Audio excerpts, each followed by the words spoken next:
The Fed did what it was expected to do yesterday, and the market reacted as it was expected to react. Now it's the Bank of England's turn to decide, and well, no one really knows what the Bank of England will or should do today. So welcome, this is Swissquote's Daily Market Talk.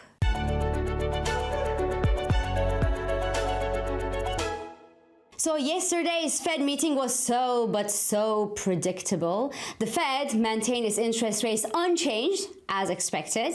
It revised its growth forecast higher as expected as well. The peak unemployment rate for the US was revised to 4.1%, down from 4.5% as a result of a resilient jobs market and a resilient US growth.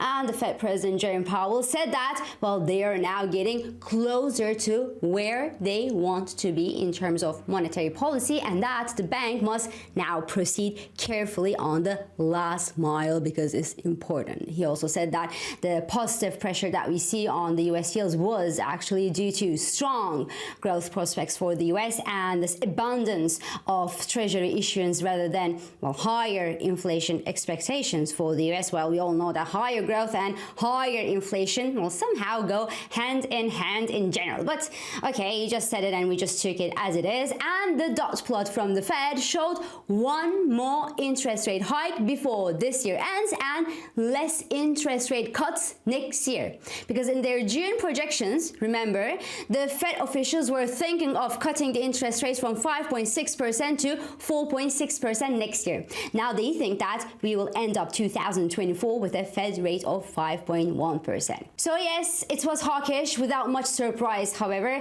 the market reaction to yesterday's Fed decision was also very much smooth and unsurprising, really. The US 2-year yield spiked to 5.20%. The 10-year yield reached 4.45%. Both the S&P 500 and Nasdaq 100 slipped below their ascending base that has been building since October last year, while the US dollar index extended gains after the Fed decision yesterday and pulled out the all-important Fibonacci resistance. So the US dollar index now trades above the major 38.2% Fibonacci retracement level on past year's rally, potentially marking the end of the last year's bearish trend for the US dollar. We are now, as a result, in the bullish consolidation zone with the potential of a further advance in the US dollar index towards the 107 and towards the 109 levels. Now, the only thing that could eventually slow down the US dollar's current appreciation is, well, a hawkish shift in other major central banks' monetary policies. And well, with the European Central Bank now preparing to pause its interest rate hikes as soon as the next monetary policy meeting, the Bank of England, which could also announce its last interest rate hike as soon as today, well, we can only rely on the Bank of Japan to make a move and make a difference. And well, you know what? I wouldn't place my bets on a hawkish BOJ even if the universe handed me a lucky horseshoe, because the dollar yen is now trading above the 148 mark, and if the BOJ does or says nothing tomorrow, well, it could well be propelled to 155 level. The only risk in a long dollar yen trade right now is a direct FX intervention from Japan that's not happy to see the yen depreciate this fast, and that's just turning the mill with carried water. Anyway, while the Federal Reserve's interest rate pause yesterday was hawkish and it was expected, and it triggered a wave of hawkish trades as expected across stock, bond, and currency markets across the world, well, there is nothing sure actually regarding what the Bank of England will do when it meets today, because up until yesterday, just yesterday, the expectation was an almost certain 25 base point hike from the Bank of England at today's monetary policy meeting. But yesterday's shocker inflation data, which was good for once, has shaken these expectations on the dovish side. In fact, no one, and even less the BOE chief Bailey himself, was expecting to see a softer inflation report in Britain last month, especially when oil prices spiked and sterling fell. But hey, miracles do happen, right? So Britain's CPI and core CPI figures both fell last month, and they fell more than expected by analysts, leaving the Bank of England hawks on their back foot just before the meeting. The expectation for a 25 base point hike versus no hike sharply fell to, well, 50-50 really, and cable sold off to the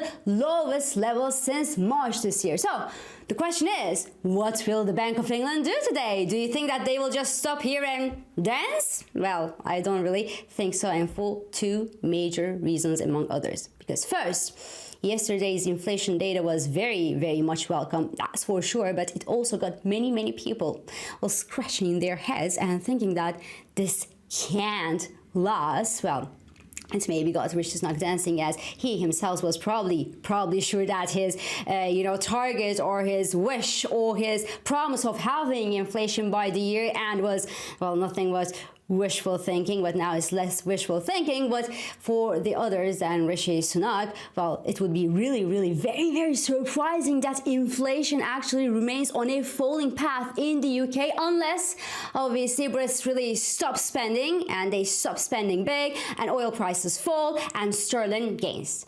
And the second reason is, at 6.2% level, core inflation is still more than 3 times the BOE's 2% inflation target. So the BOE is not there just yet, and if sterling keeps falling, well, it will make inflation in Britain harder to contain. So I still expect that last 25 base point rate hike to hit Britain today. Then the British policymakers will certainly also join their European counterparts in softening their monetary policy, their tone for the next monetary policy meetings to come. And if this is the case, well, cable could extend losses further, with the next important technical level standing at the 102.80 level, which is the major 38.2% Fibonacci retracement level, and which should distinguish between the positive trend building since last September in cable and a slide into a medium-term bearish consolidation zone. Now, if I were Mr. Bailey, I would simply say today that we are hiking, and that inflation in the UK is softening but still remains too strong, and that we are not there just yet or at all, and that the next moves will obviously depend on economic data. And I would simply try to limit losses in sterling so that energy costs wouldn't spike as a result of a happy CPI report. That's happiness would remain short-lived. But that's just me, I'm not Mr. Bailey. Elsewhere, the barrel of US crude fell below the $90 per barrel level on Wednesday, even though the US crude inventories fell more than 2 million barrels last week. So that was more than a 1.3 million barrel fall expected and penciled in by analysts. To me, this week's retreat in oil prices from above the $93 per barrel level is a clear profit taking and a downside correction that could reasonably extend toward the $86 to $87 range in the coming days. In the equities market, well, FedEx topped estimates yesterday, not because the deliveries are going well for FedEx, because far from that, deliveries are apparently falling, but strikes at the rival UPS actually shifted volumes to FedEx, and who knows, the same could potentially happen to Ford, GM and Stellantis, which are themselves now struggling with historic walkout from their workers that comes just as Tesla is actually eating market share all around the world. So if there's no agreement by noon tomorrow between the United Auto Workers and the 3 car makers of Detroit, well, the strikes will get even worse. So this is all for today. I'm İpek Özkardeşli, and thank you for joining me, and thank you for all your beautiful messages. I hope this episode of Market Talk has been helpful and it has been insightful to you. So please do not hesitate to leave your comments, your reactions and your questions below as usual, and follow us on Instagram, on X and on LinkedIn for regular market updates, and subscribe of course to our YouTube channel for daily market comments. I will meet you again tomorrow, and until then, good day trading.